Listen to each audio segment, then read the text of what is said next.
మేము చేనేత కార్మికులు. మాకు త్రిపుడు పండు కడితే కేసీఆర్ ఉన్నప్పుడు డబల్ వేసేది. ఇప్పుడు ఆ త్రిపుడు పండు లేదు. మేము మొగ్గాలకు నేస్తే కూలీలు లేవు, మాలు లేదు. సంఘాలకు స్పెషల్ ఆఫీసర్ నేసిర్రు. నానా అధ్వానం అయిపోతుంది. ఇప్పుడు జౌలి శాఖకే పోయి వస్తున్నాను నేను. నాకు సంఘం నుంచి ఆర్డర్ ఇచ్చారు, మళ్ళీ సీరియల్ ఇచ్చిన. అయితే కూళ్ళు లేవు, మాలు లేవు.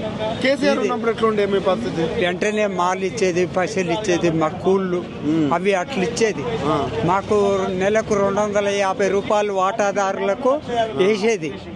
మరి ఇప్పుడు అవి బంద్ అయినాయి, ఇవి బంద్ అయినాయి. ఒక్కొక్క చేనేత కార్మికునికి నెలకు 6,000 నష్టం.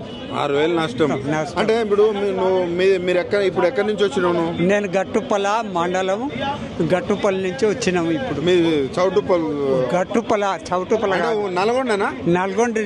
మొత్తం కాంగ్రెస్ నే గెలిపించుకోరు ఇక్కడ. మీరు అందరూ మార్పులు వస్తాయండి. ఎట్లున్నది మార్పు? చేనేత కార్మికులు అయితే మళ్ళీ తొంగి చూడరు కాంగ్రెస్ పై. ఎందుకు? ఇదేనండి, నేను ఇప్పుడు సీరియల్ ఇచ్చిన, నాకు పైసలు ఇవ్వలేదు. ఏడు ఆఫీసు పోయి వస్తున్నా.